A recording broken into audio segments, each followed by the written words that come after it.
At his back, this is a united front this morning. This is historic, the first face-to-face meeting, as I mentioned. It will happen just a short time from now. You can see the global presence here in Geneva. I've noted that here on Lake Geneva, not only do you see the tour boats over the last couple of days, but you also see the heavy security presence, boats with patrols on board. Closely watched back home in the U.S., but cameras here from all over the globe, trained on their every word, their every movement. Most everything here today will, of course, be scrutinized. As you would imagine, that security extremely tight, not only here on Lake Geneva, but up by the site of that summit.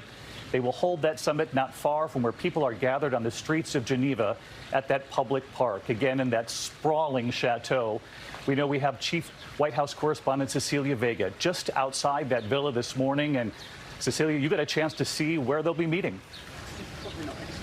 David, it is just a few feet away from me, a few steps up the road here. Good morning to you. And I will tell you, it is a fascinating scene that is playing out here on this villa. The meeting site right around here, as I was just saying, security, as you were mentioning, extremely high. The roads right behind me here are closed. We, the media, the American press corps, I should say, has been swept a few times by security. It's the Swiss, the neutral Swiss, of course, that are hosting this delegation here today. And I will tell you, the American media being kept separate from the Russian media.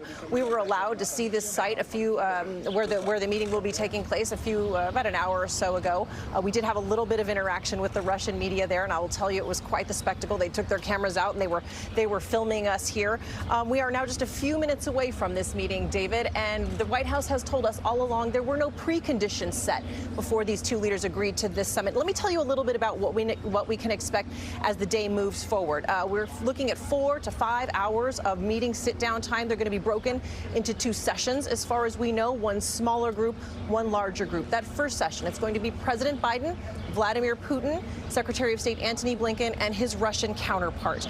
In the second session, a larger group of senior aides will be brought in. They will be dealing with a number of issues. We have been talking about them in the days leading up to this, particularly cybersecurity, those threats back home that have hit our infrastructure and repeatedly done so. But you said it, President Biden, he is walking in here today with one goal. He wants to lay down these red lines for Russia. He wants to have a conversation about how to stabilize this relationship going forward. He does not want conflict out of this. He does not want a spectacle, David. That is why we will not be seeing on the back end of this that two-presser with as we saw with President Trump and Vladimir Putin. President Biden says he's just going to do this himself, David. Our White House correspondent Cecilia Vega right there at the scene at Villa Grange. You can see the cars now arriving. President Putin there greeting the Swiss president. We knew that President Putin would arrive first. He landed here on his plane just a short time ago. You can hear reporters trying to shout questions. Do you trust President Biden? Waiting for the handshake there, President Putin, but they will walk in. And of course, we did not expect him to answer any questions now. They are shaking hands, but as Cecilia just mentioned, there will be a couple of sets of meetings away from Vladimir Putin there, a couple of sets of meetings with President Biden. The first will be with President Putin and President Biden, and essentially they're plus one. Secretary Blinken with President Biden, and as Cecilia just mentioned, Sergei Lavrov, President Putin's counterpart, Secretary Blinken, will also be in that room. Also the translators. You'll remember we covered the summit with former President Trump in Helsinki. A different picture, at least in their initial meeting, President Trump and President Putin spending a significant amount of time alone in that room with only their translators present. That will not happen during this summit.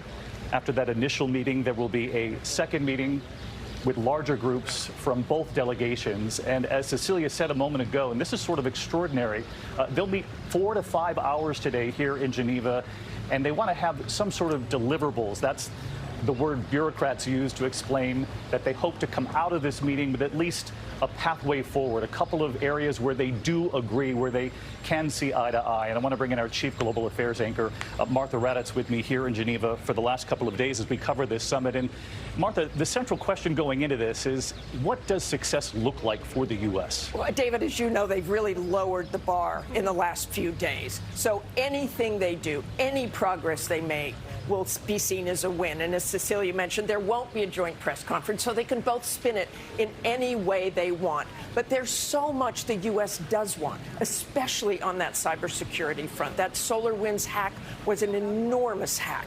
We still don't know the damage from that hack. And, of course, the ransomware attacks with the Colonial Pipeline and the beef. But we also have two Americans here, two Americans who have been imprisoned for years. The 900th day of Paul Whelan's imprisonment.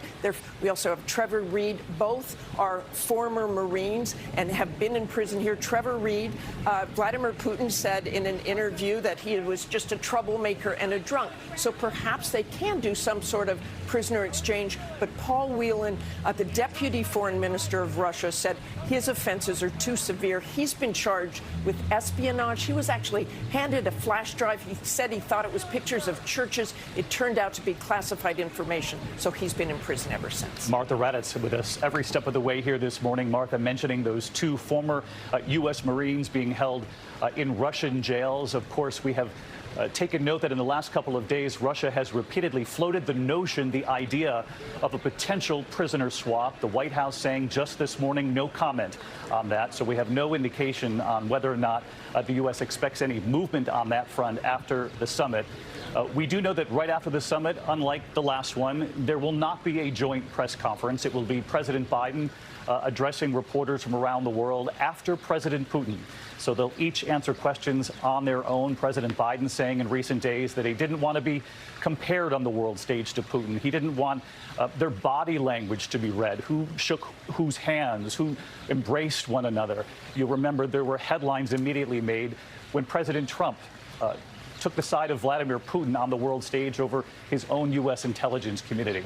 I want to bring in Rachel Scott. She's one of the few American reporters who's actually been credentialed to be covering this summit with Russian reporters. And this was an extraordinary portrait that she reported in this morning when she was allowed to visit that villa. Everything she did was documented by the Russian reporters. Rachel, can you hear me?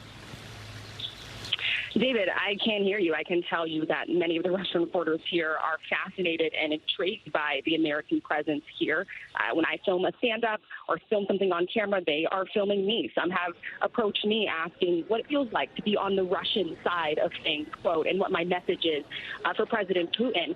Right now, Russian reporters gathered outside. We watched as President Putin walked up that red carpet, and through that door, you could feel the anticipation here. Also, the silence leading up to the moment in which he arrived. I'm staring at right now just to the right of this building where President Putin will be holding his first press conference before President Biden takes questions from reporters. But our day started early, David. 6 a.m. this morning, we were COVID tested outside of a hotel that Kremlin staff were staying at. And that was there where we spotted some protesters taking a sign. You could feel the tension, even though Switzerland is a neutral party in this. Protesters gathering, hanging a big banner with the words Navalny poison and still no investigation. How come, President Putin? Asking that question. It only took a few moments for police to show up by boat to bring that banner down. I watched as some Russian press aides rumbled, let out a big sigh of exhaustion. And this is a very high-stakes meeting. We talked about what to expect from President Biden. For President Putin, his main goal here is also going to be to draw a red line with this new administration, one that we know, as we have talked about, is dramatically different from the last, David.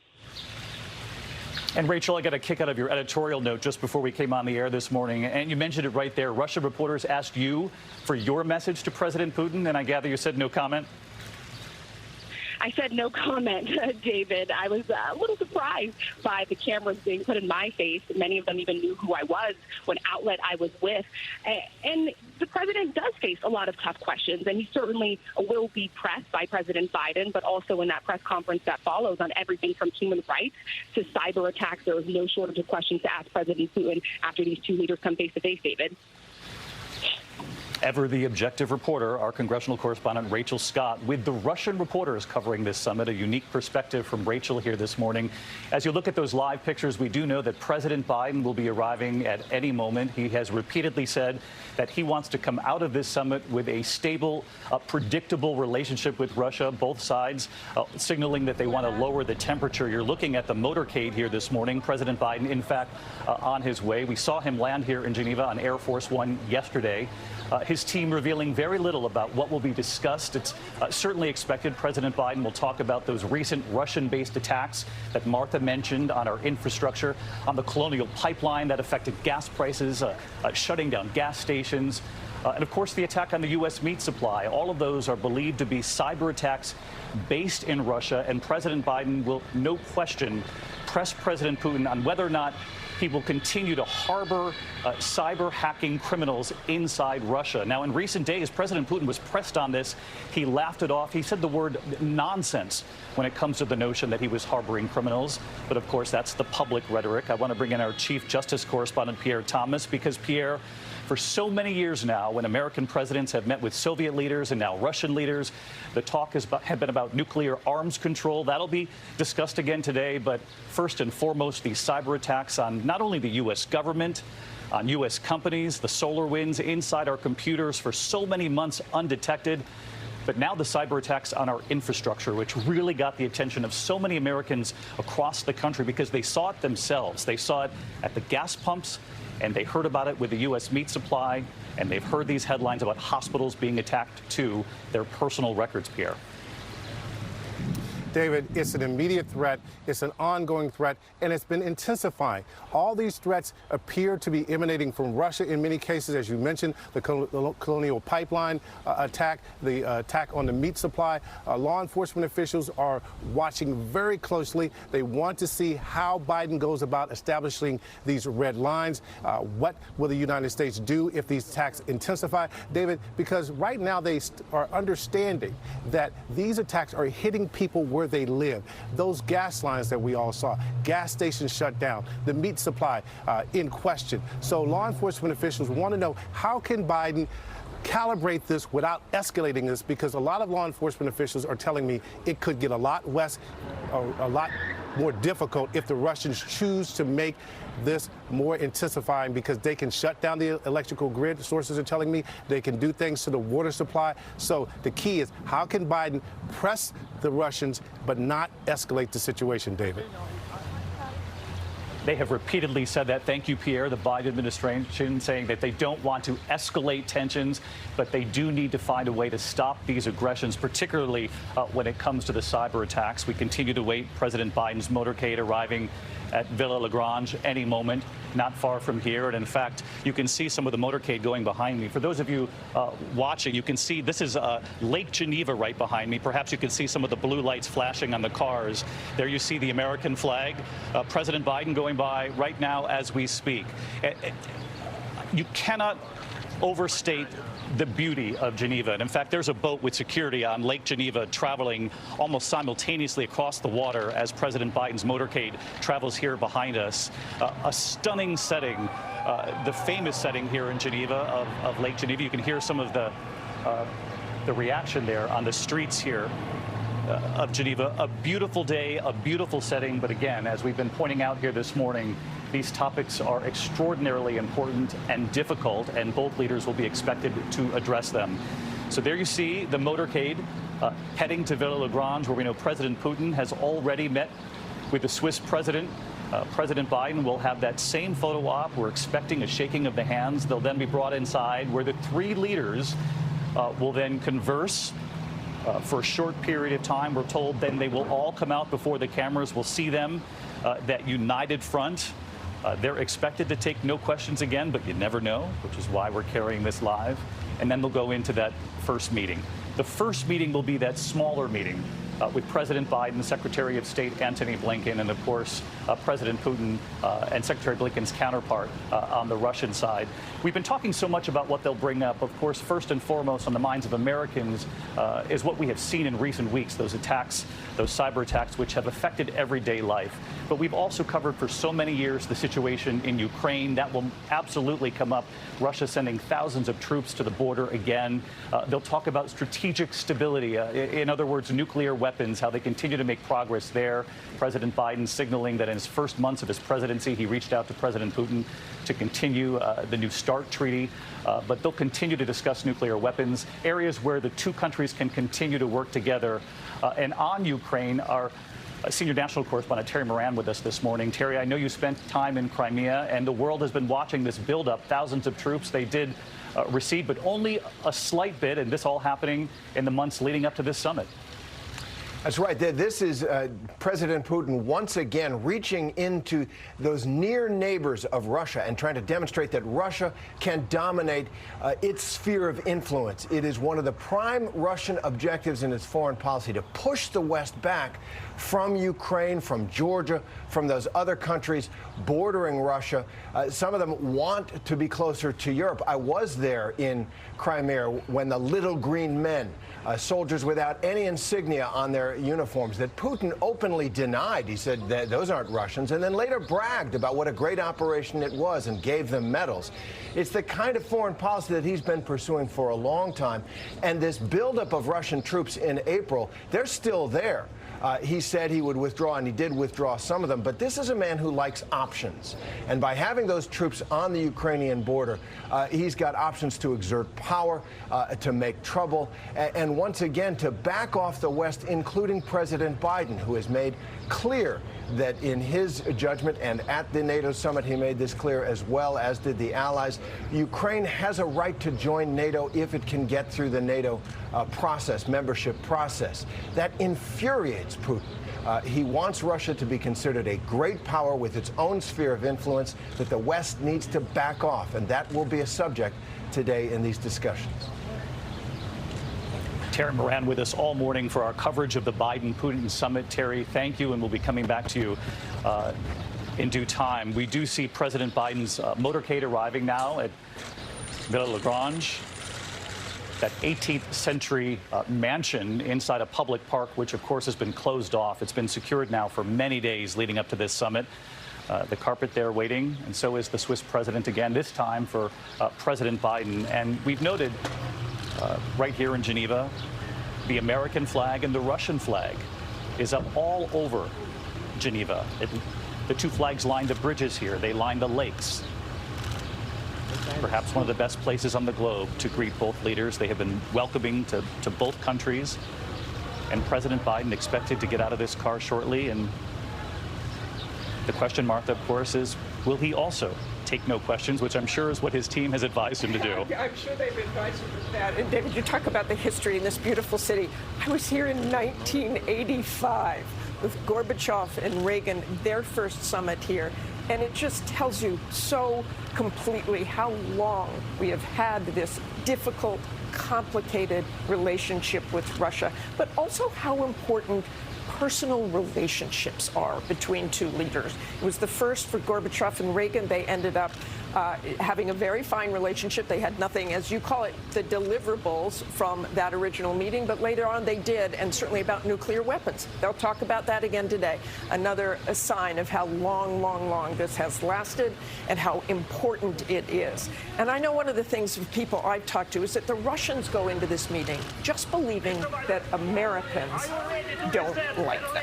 What would you consider a win today, Mr. President? How are you feeling? How are you feeling, Mr. President? How are you How will you pressure Putin? Can you trust the president on his side, Mr. President? How are you feeling, sir? Shaking hands with the Swiss president, Guy Parmelin. From the complicated to the simple, the questions there from what will you accomplish with Putin in so many words to how are you feeling? But the president not taking the bait on any of those questions. He is expected to go inside now, where he will greet President Putin behind closed doors, and then all three of them are expected to come back out for that very public photo op before going into these private meetings. But Martha, I wanted you to continue on that point because of personal relationships here.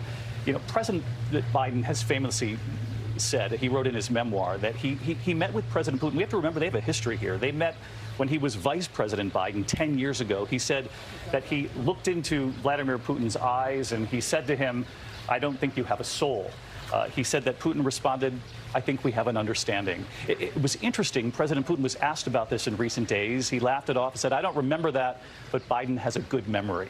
He certainly does. And I'll bet you that Putin remembers that as well and doesn't really want to bring it up. But those personal relationships are important. You know, I look back and obviously at Helsinki, and President Trump really wanted to have a great relationship with Putin, in spite of the intelligence on Putin. It really didn't work, because what the Russians had done was so serious, and hacking, it was so serious that Trump really couldn't have that relationship.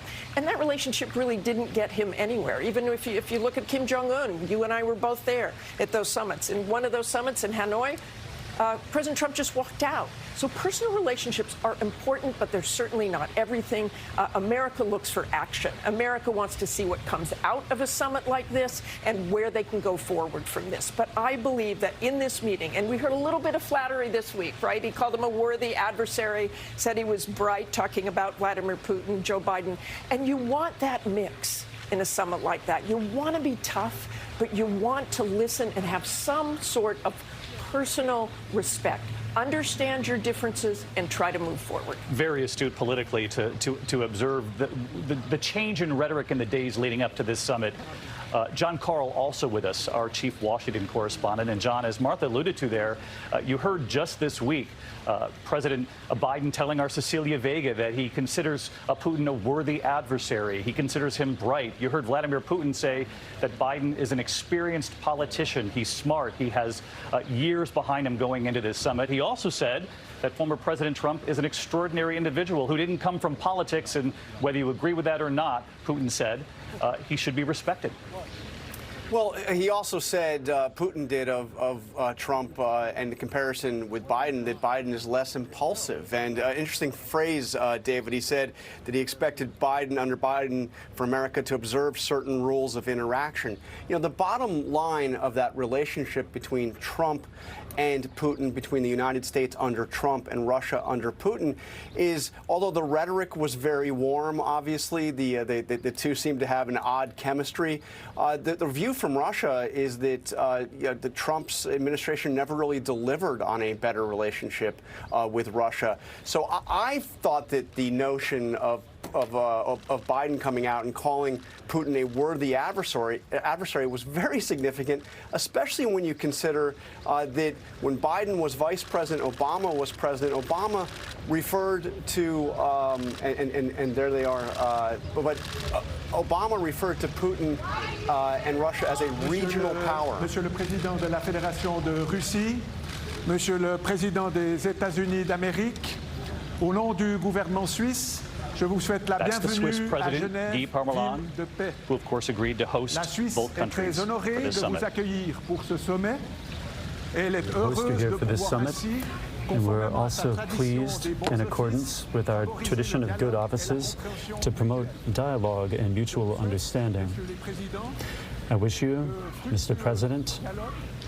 President, fruitful dialogue in the interest of your two countries and the world. et au revoir. Best wishes and goodbye. All my best wishes. И до свидания. Уважаемый президент Российской Федерации, уважаемый президент Соединенных Distinguished Штатов President of the Америки. Russian Federation, distinguished President of the United States, on behalf of the government of Switzerland, allow me to welcome you to the city of peace, Geneva. The possibility to host you at this high-level meeting is a great honor for Switzerland.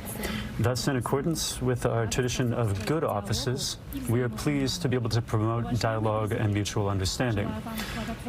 Dear Presidents, I wish you fruitful work, fruitful dialogue for the benefit of your countries and the entire world. I wish you every success. Goodbye. Mr. President of the Russian Federation, Mr. President of the United States of America, on behalf of the Swiss government, I would like to welcome you to Geneva, the city of peace. It is an honor and a pleasure for Switzerland to host you here for this summit, and in accordance with its tradition of good offices, promote dialogue and mutual understanding. I wish you both presidents a fruitful dialogue in the interest of your two countries and the world. Best wishes and goodbye. And you repair relations today, sir. And there it is, the handshake the world is now documenting. Will you find common ground? A simple wave from both leaders. And reporters from all over the world assembled right there along with our Cecilia Vega, just outside the villa, shouting their questions as we knew they would. But of course, we're not expecting any sort of a readout until after both of these meetings. First, a somewhat smaller meeting, just President Biden, President Putin, Secretary of State Blinken, Sergei Lavrov, and of course the interpreters. After that meeting, there will be a larger meeting with larger delegations from both countries. We are expecting in a moment here that we'll have images from inside that initial meeting just as they begin to sit down. And of course, we'll bring that to you just as soon as we get it. Both sides have indicated in recent days, as we were talking about here, the semantics have changed, the rhetoric has changed. They have become somewhat more positive in these final days in talking about one another. Both sides have signaled they want to improve this relationship, which both leaders have quite frankly described as being at a low point. I want to bring in our senior White House correspondent, Mary Bruce, back in Washington, watching this from back home. And I'm curious what this looks like these last few days, this 8th day of President Biden's trip. And Mary, as you also know, Republicans on the Hill have questioned whether or not President Biden should be giving this moment to President Putin, this moment on the world stage, so close to those cyber attacks on our infrastructure.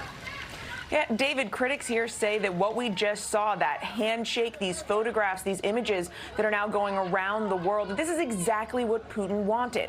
The president's Republican critics say just in having this meeting that Biden is giving Putin a win because, of course, he wants this kind of respect from the West. He wants this kind of global attention. Now, of course, we've seen the White House and the president himself push back on that fiercely, saying they are meeting because of their differences, not in spite of them. The White House says that what they hope to achieve can really only happen through this kind of face-to-face personal diplomacy for the President Biden, to be able to look Putin in the eye and to say this is what America stands for and this is what will and will not be tolerated, to make it clear that he's not going to just trust Putin at his word, as we saw with the former administration.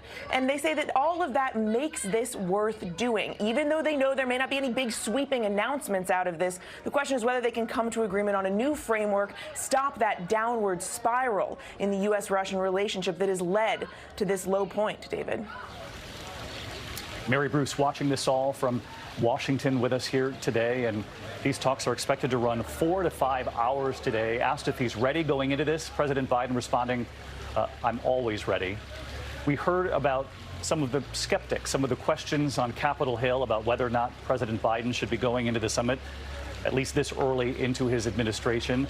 And Martha, I know you interviewed Secretary of State Blinken on this in the last couple of days, and he said, we're not meeting in spite of these cyber attacks. We're actually meeting because of them. And that was really the point of all of this, that you have to have a face-to-face. You can't really make any progress unless you at some point have a face-to-face with your adversary. Now, you can imagine that when they are in there, that Vladimir Putin will have a list of grievances as well. I've talked to people who've been in the room with him before, and they say he has a little list of 3x5 cards, and he goes through them, and this is my grievance, this is my grievance. Joe Biden will essentially do the same thing.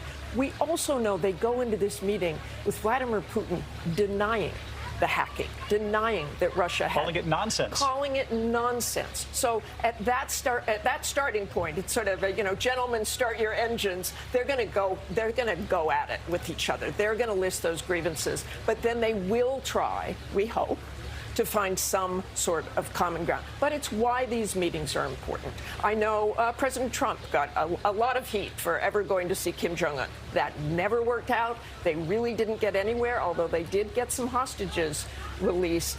But the initial meetings, you just have to be face-to-face for something.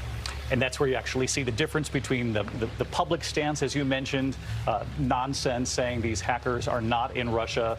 What are you talking about, essentially, has been Putin's stance these last few weeks. But the discussion inside that room is what will be crucial. Inside that room, and also, I was in Kennebunkport when George Bush met with Putin. Putin was wandering around the family compound, confident, unflappable, but they had a sort of rapport going, too. Again, it kind of fell apart because of the Iraq War. But they went fishing. George Bush was sure to say the only person who caught a fish today was Vladimir Putin. So you just set the tone. So that's what's so fascinating about watching them going into that room, David. And I remember George W. Bush in that invitation to Crawford said he actually wanted to get a sense of the soul of Vladimir Putin, which is why President Biden years later said, as vice not president, sure he got the right sense of his soul. They at had that two different point. versions of the soul. We'll see what he says coming out of this summit. You know, I'm curious, John, Carl, so many of these summits, as we have reported on them in the weeks leading up to them, we talk about relations with Russia being at a low point. It's degrees of that low point, I suppose, because in previous administrations, there have been huge challenges, John.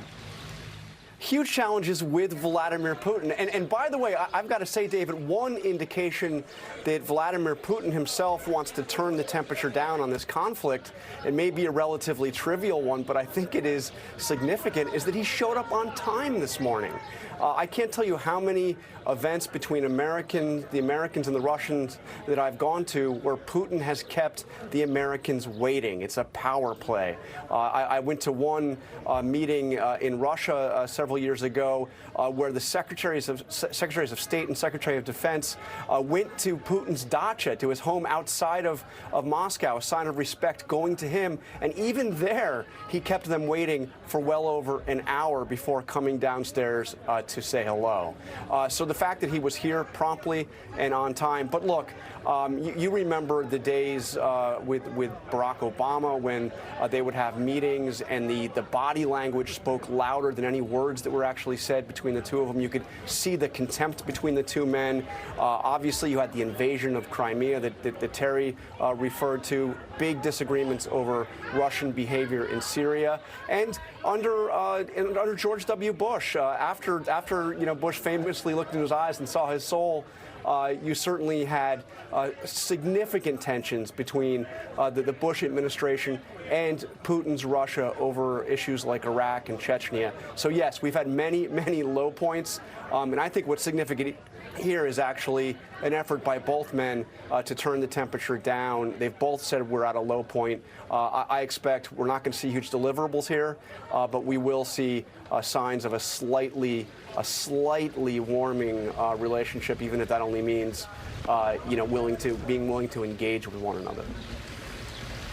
I think that's an extraordinary point, John, how punctual both leaders were this morning. President Putin arriving first, and as John points out, arriving on time, which is somewhat uncharacteristic for the Russian president. The pictures you're looking at on your screen are from moments ago, that photo op in front of the world, essentially. International reporters from all over the world gathered at Villa Lagrange. The Swiss president welcoming both of the leaders for this summit. And then that moment, the two of them, President Biden, President Putin, shaking hands, which, of course, we knew they would. We're awaiting images from inside that first key meeting. And there are a couple of really important, stark differences between this summit, between President Biden and President Putin, and the summit we all witnessed in Helsinki several years back, 2018, with President Trump. And Terry Moran, you and I were both in Helsinki. You were actually in the room during that press conference, that joint press conference. We will not be seeing that this time, that moment on the world stage when essentially the former president said that he put his trust in Vladimir Putin, that he believed him over his own U.S. intelligence community. You know, it was an extraordinary moment. It was excruciating for the Americans. You could see the U.S. ambassador to Russia, John Huntsman, the chief of staff, General Kelly, and others squirming in their seats as Donald Trump really just basically betrayed didn't betray, but he sold out in conversation the U.S. intelligence community. He said he believed President Putin, who has a history of lying unparalleled on these issues, and it was difficult. One of President Trump's own top aides on Russia said she thought about faking a medical emergency in order to stop the thing. That's how difficult that moment was. And it wasn't just the substance. You know, President Trump is an alpha male with everyone. He likes to, he tossed around the president of Lithuania at a summit, but he was very, very mild, very, very almost obsequious to President Putin in that. I think President Putin has, played most of the American presidents he's met like a fiddle. One thing to remember about him, he is a supreme opportunist in these moments, and he's a trained lawyer.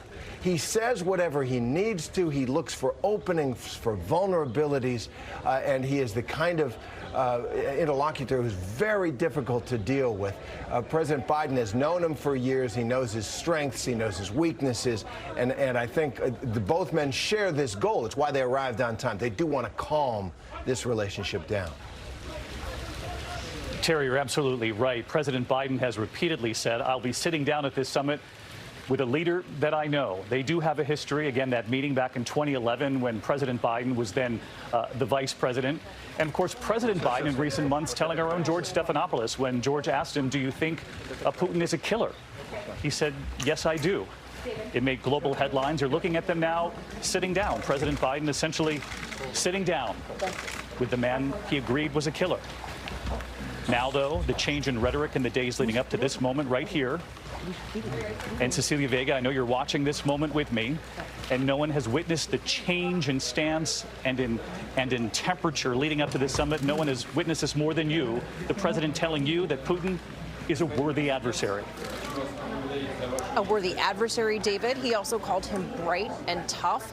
And as you mentioned, he said he looked into his soul, his eyes back in 2001 and told him point blank that he has no soul. I am so struck by what President... We're listening to the president here, David. Still, the U.S. and Russian relations have a lot of issues accumulated that require the highest level meeting. And I hope that our meeting will be productive. Well, thank you. As I said outside, I think it's always better to meet face to face.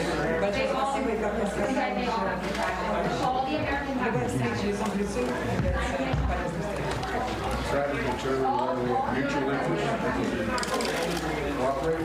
Мы пытаемся определить, где у нас есть общие вопросы и то, по каким вопросам мы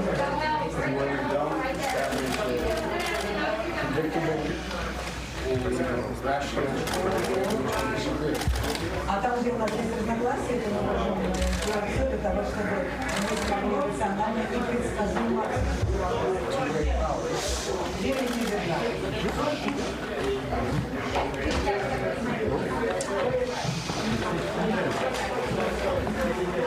Сереж, вот за мной вставай, за мной вставай. It is, Martha, and I know people at home are having probably as much difficulty as we are trying to actually hear amid those reporters in the room what they're saying. I did hear Vladimir Putin say, I hope our meeting will be a productive one. President Biden saying thank you. He went on to say, I repeat what I said outside, which is essentially he hopes for progress here, too, something productive to come out of this meeting. We should mention to President Biden's right, our left, that was Secretary of State Antony Blinken, who, again, you spoke with just days ago, Martha. He said he's keeping expectations low going into this, but he said they'll know as soon as this summit is over if they've made any progress.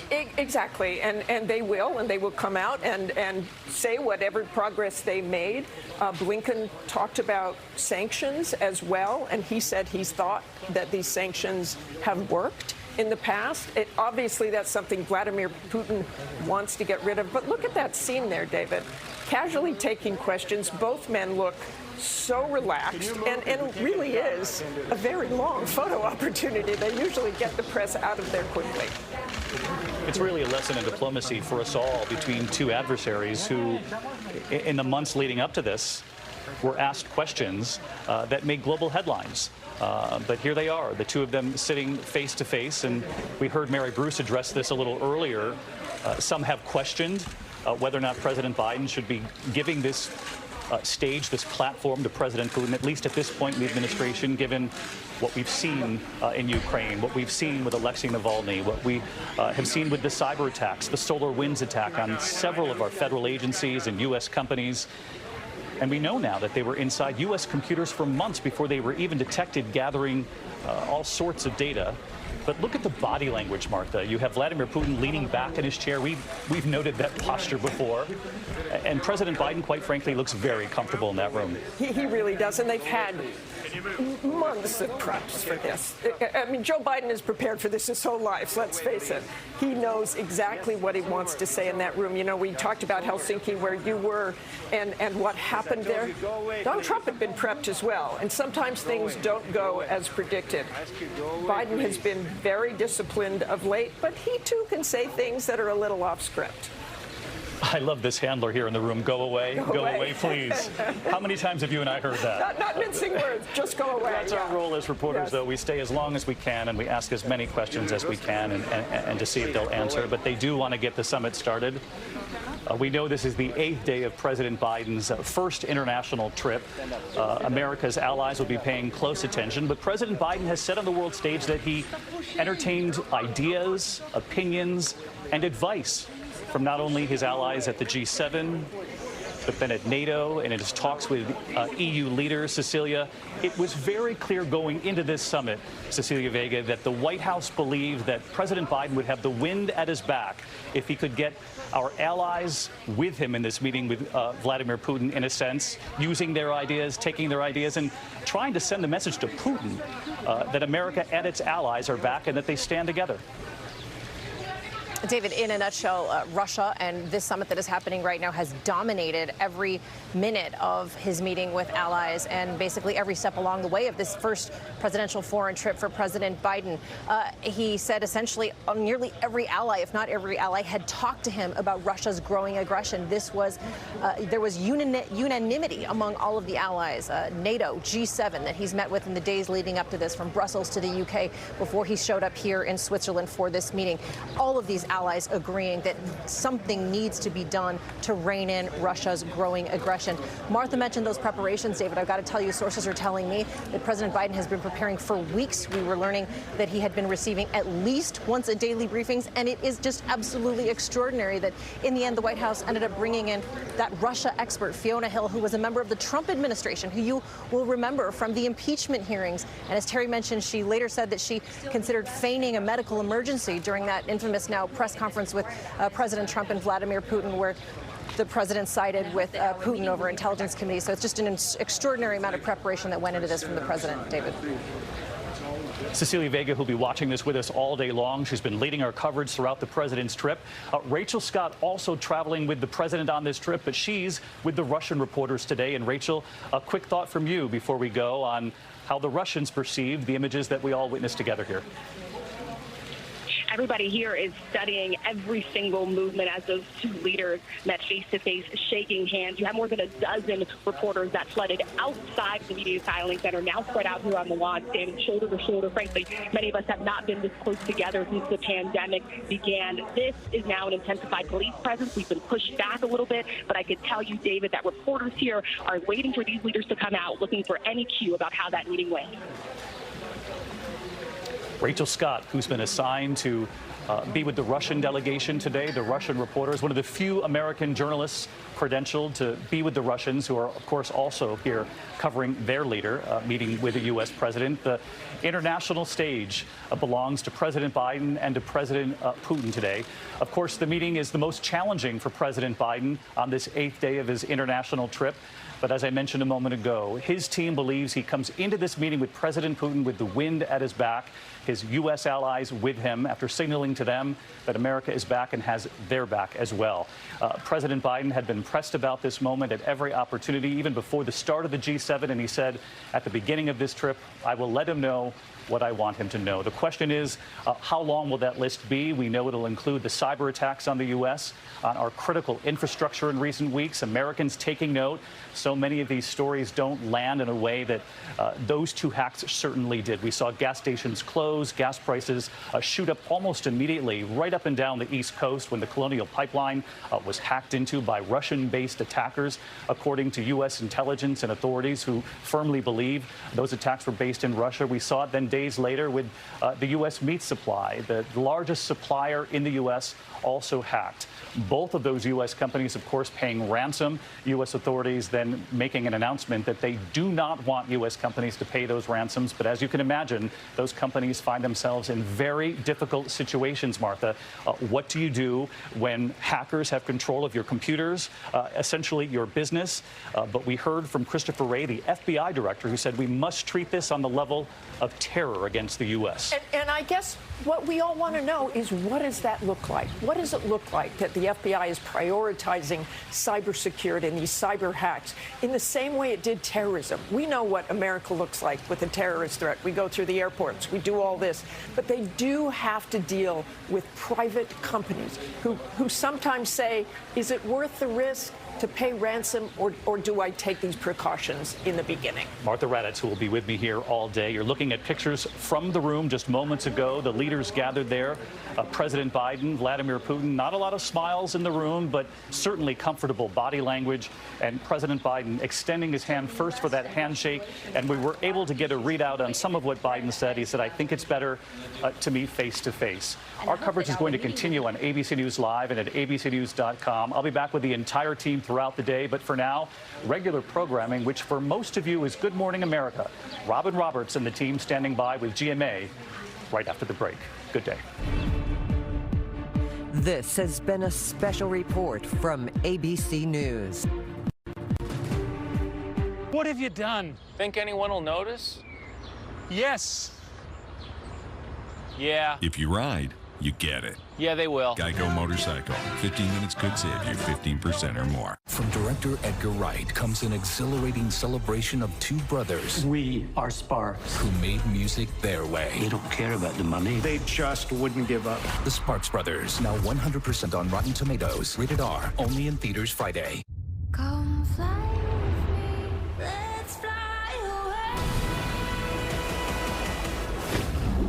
away. Dive in. Polo Deep Blue, the men's fragrance. Ralph Lauren. Macy's, the fragrance destination.